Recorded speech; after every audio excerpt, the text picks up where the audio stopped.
Good evening, everyone, and welcome to another episode of Empowered to Live. I'm your host, Andrew Rose Butler of the Becoming Woman's Network. We are so glad that you are here and we're able to join us for another evening. And I hope you guys had a wonderful day today. I know we've had a busy day. We are actually in partnership with a community group here in Merida. And tomorrow they are having the open house for their new physical location. And so over the past 2 days, the kids yesterday and myself and my mom and Kendra were out today helping to finish with the cleaning and, mopping, getting all those things together as they prepare for tomorrow. I think it's going to be a wonderful thing. It's very local to where we are, and so we can be a little bit more active. They were the same group that we helped during the Christmas season, giving out gifts and toys and stuff like that to the kids. And he had like two toy drives. He collects blankets and all those different things to help the families in the local community. And we have, joined with them. The brothers and sisters of Merida community have really stepped up to lend a hand and to be a part of this organization. So tomorrow, like I said, they will have their grand opening of their center tomorrow. So I'm looking forward to that. Super excited for Pedro and for the work that he does with especially the children of Cholula, where we live. And it's a very exciting time. And so I hope that you also had a very productive day as well. So lots going on in our world. But again, like I shared and encouraged last week, we know God is in control. And so we leave all of that in his hands and leave it up to him to do what he does best. And that's be God and allow him to be sovereign. And so tonight we are continuing our series on getting your financial house in order. We've been sharing over the past 2 weeks, this is week 3, of getting our financial house in order. We've been talking about your money mindset. We've been talking about your generational, writing your money story, and having that abundant versus that scarcity mindset. And how do we get our minds together for the place that we know that we are supposed to be going? How do we stop and rewrite? So tonight we were talking about that money story. Are we repeating the cycles that we saw in our families, or are we breaking those money stories? We're talking about rewriting that story. So we looking at this repeating pattern of behavior, or are we doing something different with our generation and moving forward into the next generation? Of how do we get to that place where we don't have this negative um, mindset or view of money? How do we break away from these patterns that limit us in our ability to do things and to want to do what God has called us to do, but we've been locked up in this money story, and we tell ourselves that we lack things, and we don't have the resources, and we are not able to do, and we're not able to do what we know. And I've shared this before. One of my fears was like, God owns the cattle on 1,000 hills, and all the silver and the gold is his. And we truly believe that he owns it all, that the earth is the Lord and the fullness thereof. And we quote all these scriptures and we say all these things, but do we truly believe that he has it all, that if he's called us to do something, that he will provide the resources for us to do what we need to do, and that he will put people in our lives to be able to help? Case in point, looking at Pedro and the work that he does.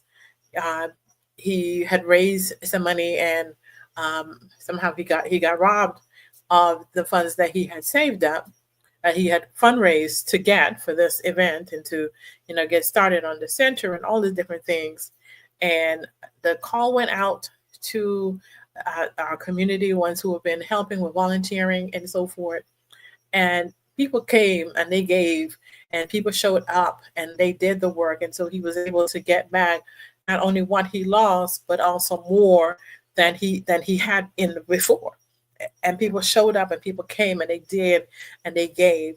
And so when you know that you are called to a work, that and people, God will put people in your life to be able to help you to do whatever it is that you need to do.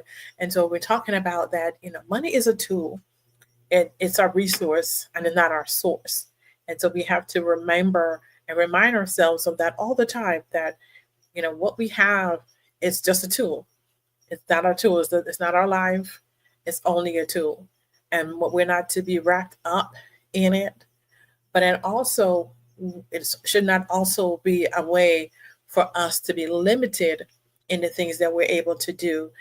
God has called us to have a life that is abundant, not only in the hereafter, but also in this present life. Not that we're going to be, some people, it may be that they become wealthy, but it's not the primary source, and it's not, there should not be how their life is. It should not be their primary life in how they do stuff. And so we got to make sure that we are mindful of all of those things.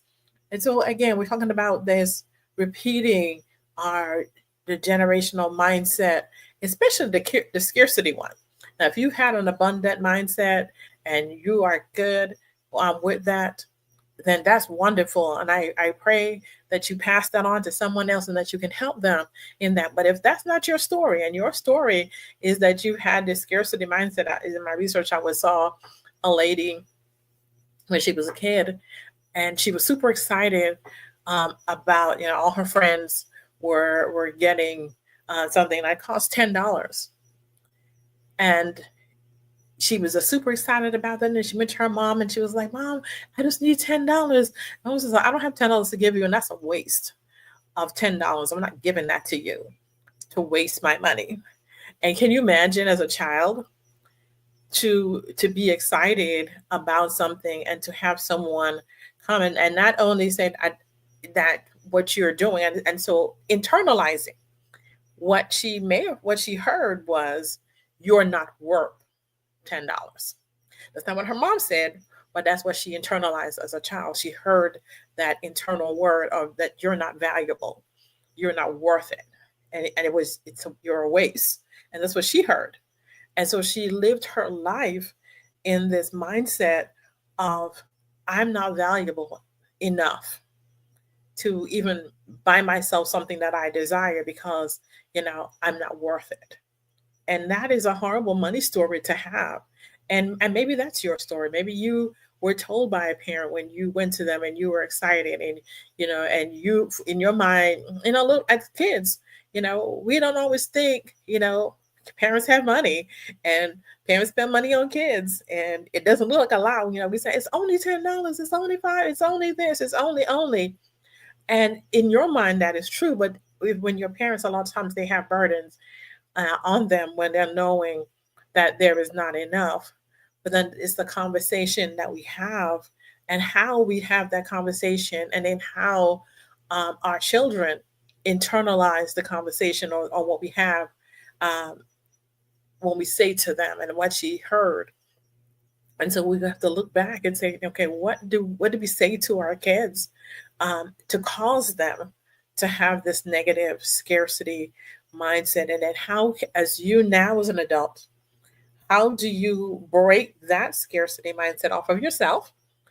And then if you have children, that you're not passing that same mindset, that same thought on to your children by allowing them to say, saying to them out of that place of frustration, you know, um, you're not valuable, you're not worth it, to that if you give them something that to you may seem frivolous, but to them it could mean the world, and you say to them, that's a waste.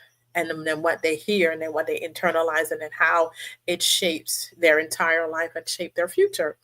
And so we're talking about, so we're watching our words, because we have that creative power in our words, and how we say and what we say to our kids, and say to even to ourselves about, so this is kind of two parts. So not only it's about, yes, we're talking about getting your generational house, your financial house in order, but we're also talking about the words that we heard as children and how they shape our identity and who we are, and how we then carry that over into the next generation. And I look at my kids and I look at how I was raised and the things that were said to me that, caused me to be, I would say, timid, very insecure, not very hopeful about myself, having no self confidence whatsoever. And so when I tell you, me doing this, me getting up to preach on a Sunday morning, me singing a song or any of those things, putting myself out with the words that I heard as a child, and even as a young adult, and even into my adulthood, and how they shape me. And I look at my kids, and they don't have the problems I had. They're bold and they're confident and they have all this stuff going, and because of introversion going on, but that's totally different. But to not have to weed through the words that were spoken that brought about a mindset of scarcity and lack, even in confidence, even in the way we see the world and how the world sees us, and how do we again move beyond that to get to this place where you're not having to overcome so many obstacles. And then I even think about looking back and making sure that if you need to, and I shared this before, sometimes we may have to apologize to our kids and say, you know what, I raised you based on my lack, and I'm sorry. You know, and sometimes I tell my kids, I say, I'm sorry, I let you guys down. No, because I didn't know, going through that broken place. And, that was like, you did better than a lot of people, because, when I look back and I think about how I could have been as a parent, and the fact that I made a decision that I wasn't going to be a certain way. And that's one of the ways that you stop and you break that cycle, is that you have to look at yourself and said, okay, what would I have liked my financial life to be like? What would I have liked my life to be like? And then, take stock of that. And so I wrote this down to stop, think about why you believe, and then what is true. And I mentioned this before too. What is true about you now? What is true about you now? What is true about your situation? What is true about who are you? Who are you as an individual? Who are you? Who are you, that person? And then how can you now break free from that and say, I am not what they said about me. I am not what they called me. I am not. I have this that I carry around with me, and it's been rocking with me for a few years, that I have this. I don't know if you can see that.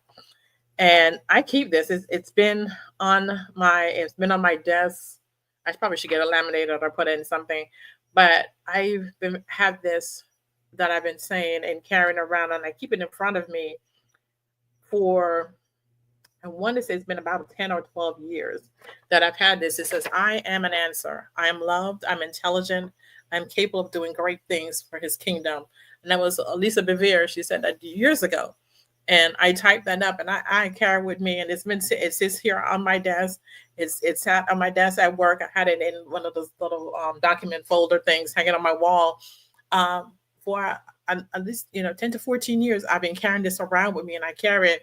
And like I said, it's here now, and I keep it there to remind me, that I am the answer. I had one in my office that I had written down. It says, I am somebody's answer. And that reminds me that I am somebody's answer. Somebody's looking for answers, and I'm it. Not to be arrogant, there's not about ego, but I am somebody's answer. You are somebody's answer. Somebody's looking at you and looking at your life to gain the answers that they need.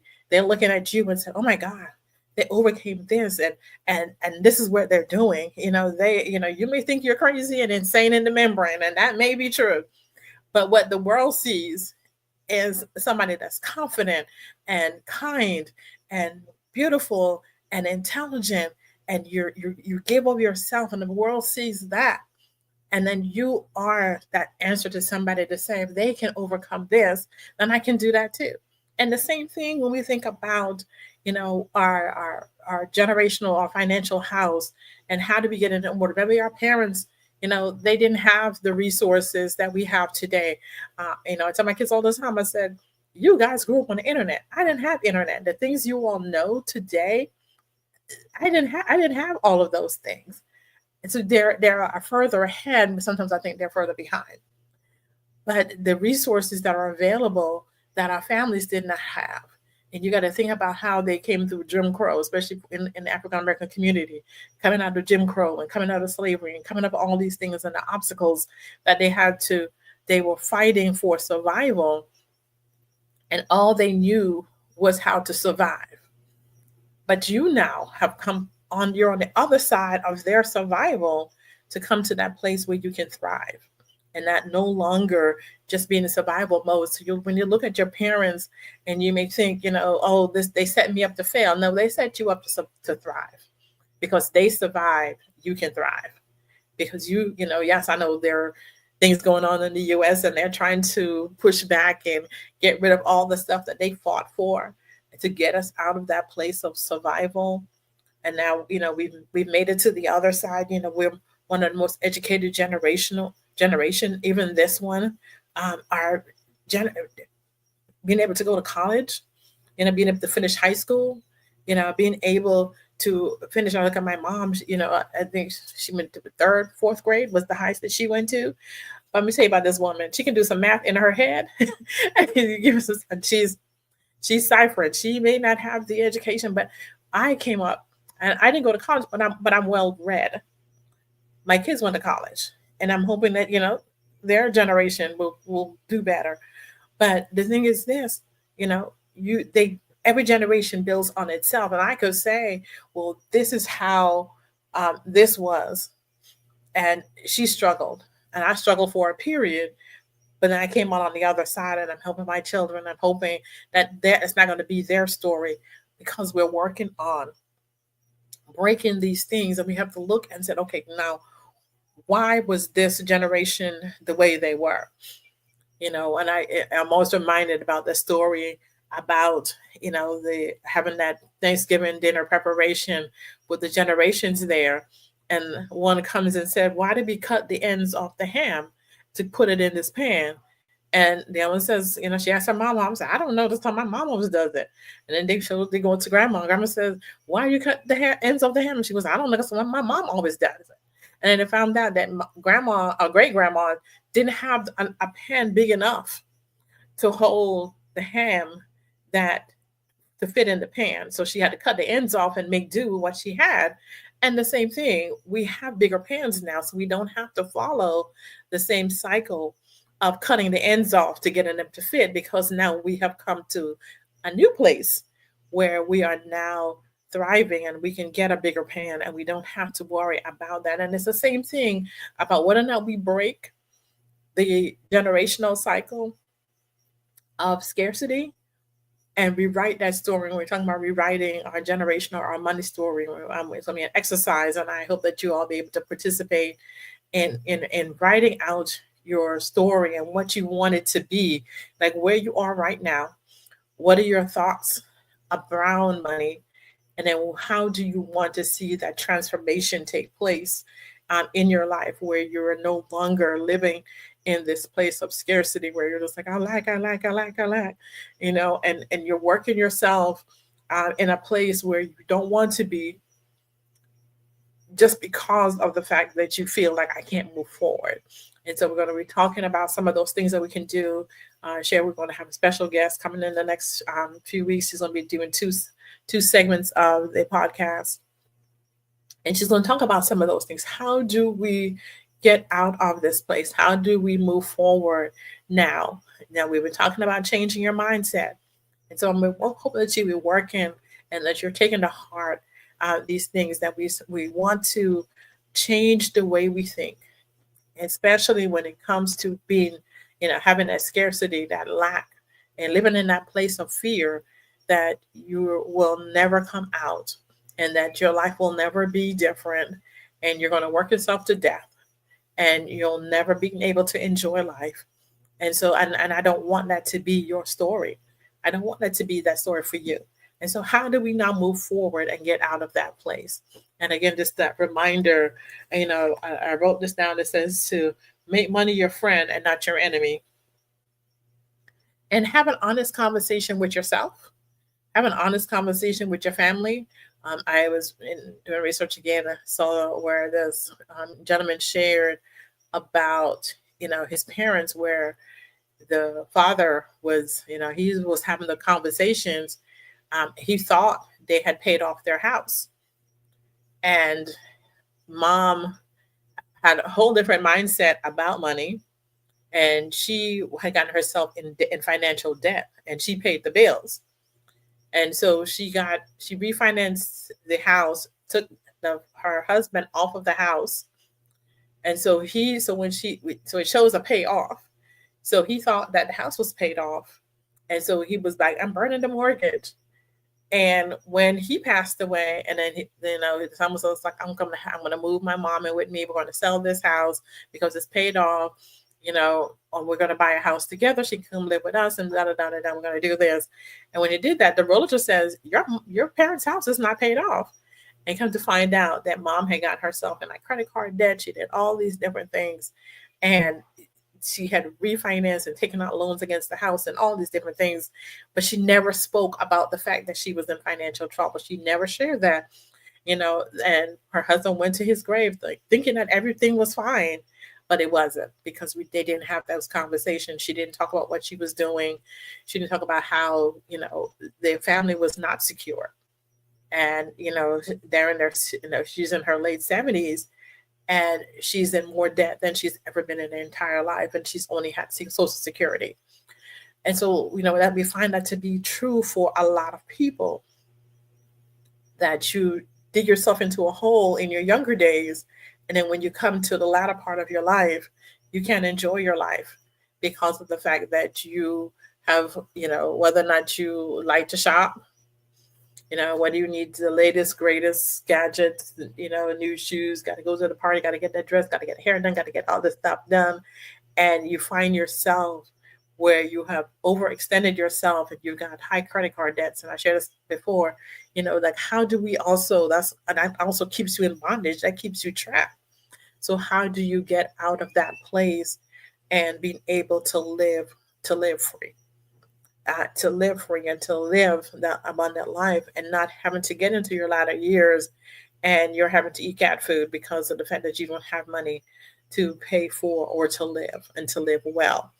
And if this current administration continues on the trajectory